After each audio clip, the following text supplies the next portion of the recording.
Kasat-Reskrim jajaran Polres Metro Jakarta Barat, rekan-rekan media, Okja Polres Metro Jakarta Barat yang saya hormati dan saya banggakan.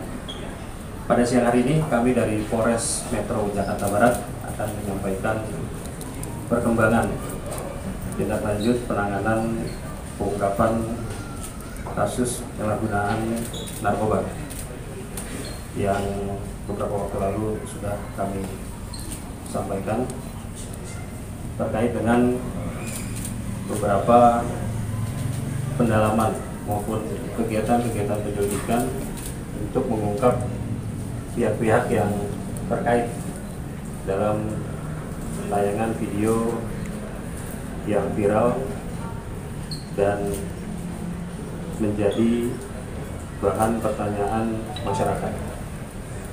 Pada kesempatan ini kami akan menyampaikan informasi bahwa setelah dilaksanakan rangkaian kegiatan penyelidikan terhadap pihak-pihak yang terlibat di dalam peristiwa kekerasan yang dialami oleh asisten ataupun driver yang juga pelaku penyalahgunaan narkoba atas nama S, penyidik berhasil mengamankan 2 orang. Yang pertama atas nama RP alias Ucok, umur 26 tahun, alamat Jalan Pesing Koneng, RT 9 RW 2, Kedoya Utara, Kecamatan Kebonjeruk. Di mana pada saat kejadian yang terekam dalam video, yang bersangkutan menggunakan jaket warna hitam dan helm warna hitam. Peran pada saat peristiwa itu menjambak rambut tersangka penyalahgunaan narkoba atas nama S dan memukul bibir tersangka dengan menggunakan tangan kanan. Kemudian yang kedua atas nama I alias Busuk, umur 32 tahun, alamat Jalan Setiakawan, Duri Pulo, Kecamatan Gambir, Jakarta Pusat. Pada saat kejadian, tersangka menggunakan helm warna abu-abu dan menggunakan jaket warna merah marun. Terhadap kedua tersangka, kami jerat dengan pasal 170 KUHP dengan ancaman hukuman pidana maksimal 5 tahun penjara.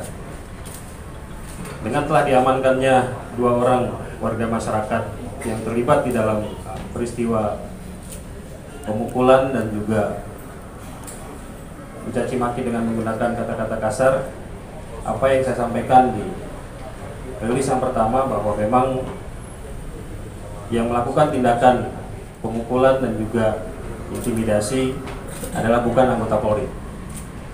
Bahwa yang bersangkutan adalah warga masyarakat yang kebetulan melintas di jalan pada saat terjadi aksi pengejaran, di mana 2 orang tersangka ini juga merupakan korban karena yang bersangkutan diserempet dan ditabrak oleh pelaku, sehingga 2 orang ini emosi dan ikut mengejar, membantu polisi untuk menangkap orang yang melarikan diri tersebut.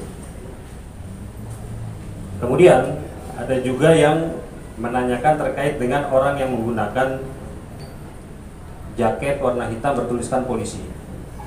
Setelah kami turunkan Seksi Propam Polres Metro Jakarta Barat untuk mendalami hal tersebut, sudah kami dapatkan bahwa yang bersangkutan adalah anggota Polsek Kalideres atas nama Bribda ABP, yang kebetulan pada saat yang bersangkutan lepas dinas selesai melaksanakan piket fungsi reskrim di Polsek Kalideres dan akan pulang ke rumahnya di wilayah Jakarta Utara. Pada saat melintas di tempat kejadian perkara, yang bersangkutan melihat ada kegaduhan dan kericuhan, sehingga dengan naluri kepolisiannya yang bersangkutan turun dan ikut membantu rekannya untuk mengamankan orang-orang yang terlibat di dalam perkara tindak pidana penyalahgunaan narkoba tersebut.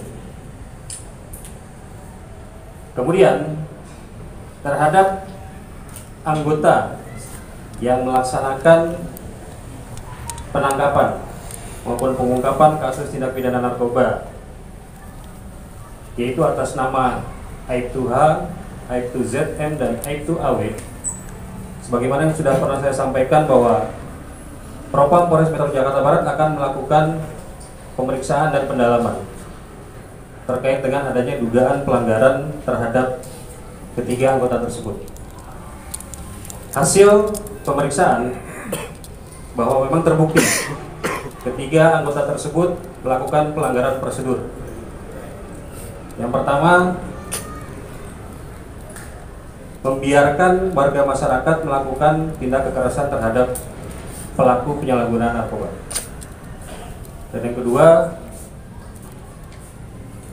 tidak memberikan keyakinan ataupun kepastian kepada pelaku bahwa yang bersangkutan adalah polisi. Meskipun anggota tersebut sudah mengatakan kami polisi dan menunjukkan tanda lencana kepolisian, anggota polisi. Namun itu belum cukup untuk meyakinkan tersangka untuk mematuhi perintah petugas untuk berhenti, namun malah melarikan diri. Sehingga terhadap ketiga anggota tersebut, karena terbukti melakukan pelanggaran prosedur, akan segera kami sidangkan untuk mendapatkan kepastian hukum. Kemudian juga pada kesempatan ini kami juga ingin menyampaikan bahwa terkait dengan informasi bahwa polisi hanya menangkap pemakai narkoba. Dalam kasus ini yang kami amankan adalah ada 2 orang. Satu atas nama R dan satu atas nama S yang merupakan asisten daripada saudara SJ. R ini merupakan pengedar ataupun bandar narkoba yang sering melakukan transaksi jual beli narkoba di wilayah hukum Polsek Tambora. Oleh karena itu, ketika anggota Polsek Tambora sering mendapatkan keluhan maupun aduan terhadap perilaku daripada R ini yang sering bertransaksi narkoba di wilayah Polsek Hukum Tambora, Polsek Tambora, maka dilakukan upaya-upaya penyelidikan untuk menangkap yang bersangkutan. Sehingga sebenarnya target kita adalah pengedar yang memang menjadi faktor penyebab maraknya transaksi narkoba di wilayah Polsek Tambora. Nah, ketika dalam transaksinya R bertransaksi dengan S yang notabene adalah asisten daripada SJ, petugas tidak tahu sama sekali kalau di dalam mobil tersebut ada SJ. Dan berdasarkan pengakuan dari tersangka atas nama S, kenapa dia ketika sudah diberitahu ada polisi dan diperintahkan untuk menepi, tapi dia malah berusaha untuk melarikan diri dan menabrak para pengguna jalan lainnya. Ketika dia mengetahui ada polisi, dia panik. Kenapa panik? Yang pertama, dia sadar bahwa dia memegang barang bukti narkoba. Yang kedua, di dalam dia ada SJ yang notabene adalah public figure. Sehingga ketika dia berhenti dan diamankan oleh petugas, ada 2 hal yang merugikan. Dia ditangkap karena menyalahgunakan narkoba. Yang kedua, ada public figure di dalamnya. Itulah yang membuat dia nekat untuk melarikan diri, sampai menabrak beberapa orang, bahkan ada sampai yang terluka. Sehingga keterangan-keterangan inilah untuk sekaligus kami perlu sampaikan supaya informasi ini jelas. Dan kami pun juga berusaha untuk setransparan mungkin melakukan rangkaian kegiatan penyelidikan, tidak hanya mengundang pihak internal, tapi kami juga mengundang pihak eksternal. Dengan kehadiran Ketua Harian Kompolnas di sini, kami ingin apa yang kami lakukan, langkah-langkah penanganan terkait dengan proses ini betul-betul berjalan secara transparan dan akuntabel. Oleh karena itu, pada kesempatan ini kami persilakan kepada Bapak Benny Mamoto untuk memberikan tanggapan. Silakan, Bapak.